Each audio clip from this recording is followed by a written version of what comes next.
2. E aí vem uma característica muito própria da banca. Enunciados longos. Enunciados longos, eles são produzidos para te confundir melhor. Você lê, não entende muito o que ele está apresentando. Normalmente, os enunciados longos, eles são divididos em 3 momentos. Ele apresenta algo, 3 informações. A primeira ou a última são informações que podem ser falsas. Então, ou verdadeiras, a depender de como se constrói o enunciado, tá? Então, você precisa analisar cada um dos elementos importantes que constituem este enunciado. Como é uma questão de interpretação de texto, ela está trabalhando com elementos que estão no texto. Toda questão de interpretação de texto é uma questão de reescrita. Rose, como assim uma questão de reescrita? Seja para inferir, para depreender. Lembram que na aula passada nós vimos o depreender? Depreender e inferir é você retirar do texto o que não está explicitamente apresentado, mas existem termos com os quais você pode fazer ganchos. Então, você tem que começar a fazer esses ganchos e selecionar aqui. É uma reescrita do processo. Então, tudo que está aqui tem que estar lá no texto. Rose, tem algum macete? Macete não, tem dica. Tem algumas classes gramaticais que são fundamentais para a questão de interpretação de texto. Quais são essas classes gramaticais? Primeira classe, o verbo. Mudou o tempo e modo verbal, rapaz, presta atenção, porque tem grande potencial de modificar a ideia que estava lá sendo apresentada, tá? Outra classe gramatical com a qual vocês vão ter que prestar muita atenção são as conjunções. Principalmente as conjunções coordenadas e as conjunções subordinadas adverbiais. Eu tenho aqui as conjunções, as coordenadas e as subordinadas adverbiais. Por qual razão? Porque elas agregam um valor semântico. E eu já vi aqui que ele está apresentando uma conjunção que é muito comum em concurso. Com quanto? E eu pergunto para vocês, vocês sabem que diacho é com quanto? Já usaram? Não. Com quanto ele é equivalente na classificação morfológica ao embora. Com quanto é uma conjunção subordinada concessiva. Rose, não entendi nada porque você ainda não deu conjunções. Então, vamos lá. Vou terminar aqui e vou explicar esse conquanto para vocês, tá? A outra classe gramatical super, hiper, mega importante é o advérbio. Gente, o advérbio, ele é realmente muito relevante, muito importante para as questões de interpretação de texto. Por quê?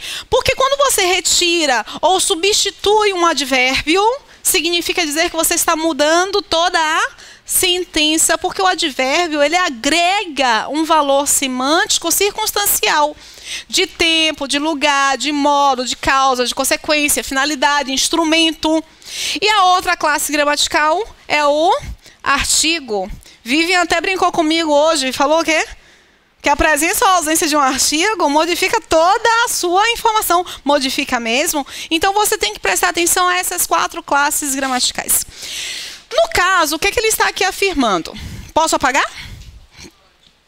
O fato de as ações sociais de cada indivíduo incidirem sobre todos os demais membros da comunidade ratifica a dimensão ética da solidariedade, conquanto o reconhecimento mútuo de todos como pessoas iguais em direitos e obrigações configure-se como uma necessidade. Aí você diz assim, meu Deus...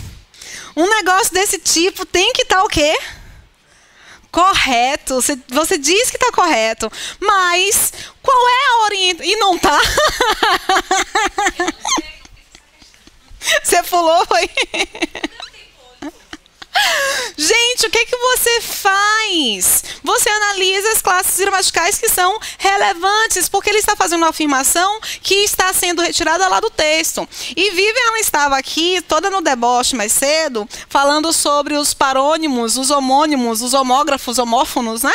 E ele trabalha aqui com um homófono, um homógrafo, perdão, um parônimo, que é o retificar e o ratificar. Retificar é o quê? Corrigir.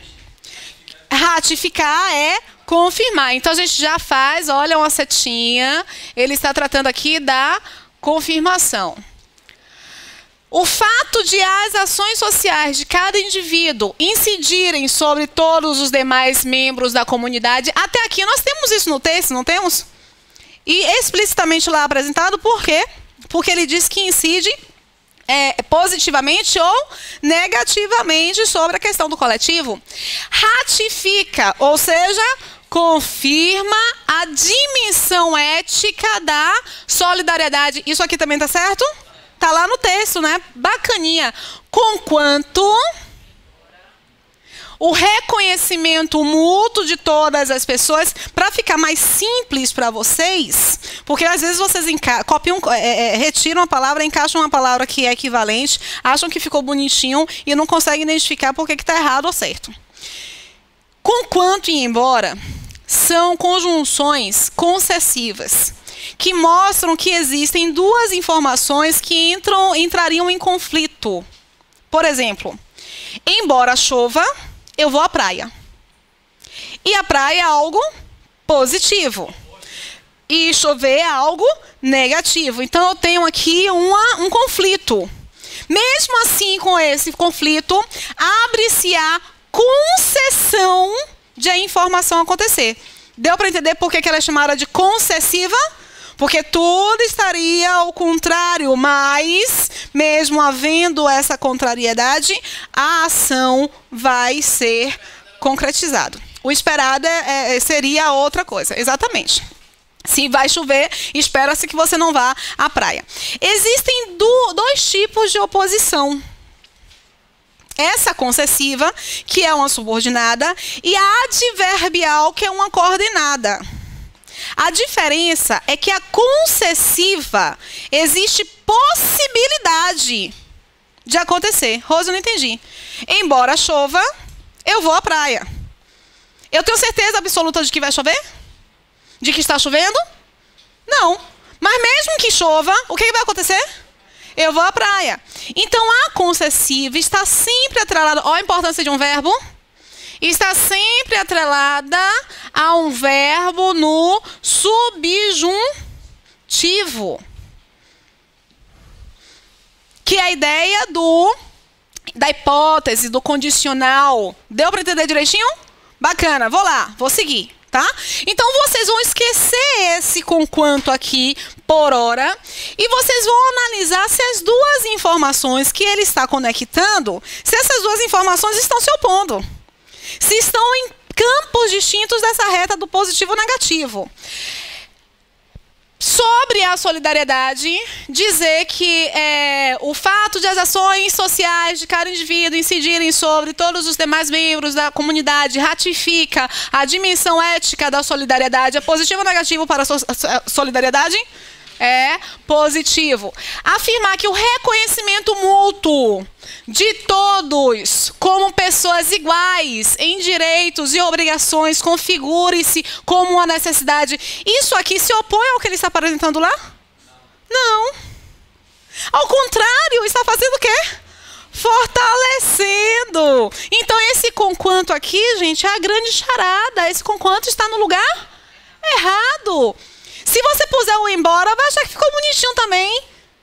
Aí vai ler e não é musicista, mas vai querer fazer pelo ouvido. Ah, fica bonito, fica feio, vou colocar tal. Não, você tem que saber exatamente quais são as estruturas que precisam ser destacadas, destacar essas estruturas e analisar se elas são ou não pertinentes àquela questão, aquele enunciado no caso aqui.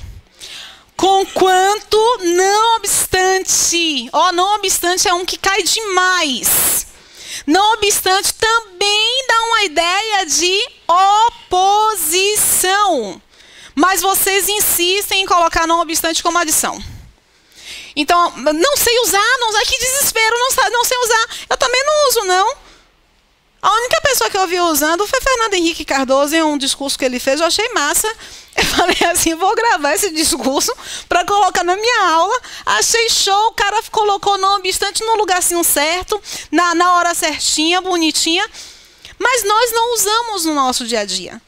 É necessário usarmos no nosso dia a dia para assimilarmos isso para o concurso? Não. É necessário você saber que, para a parte de conjunções, as bancas, todas elas, não somente o CESP, elas gostam de conquanto e não obstante, que são ideias de oposição, e porquanto e por conseguinte, que são ideias de explicação, são ideias de conclusão. Deu para entender direitinho? Essa aqui, portanto, está errada somente por causa disso. Deveria ser, portanto, reconhecimento mútuo de todos como pessoas iguais em direitos e obrigações, configura-se, não deveria nem ser configure-se, né, como uma necessidade. Portanto, aqui deveria ser um portanto.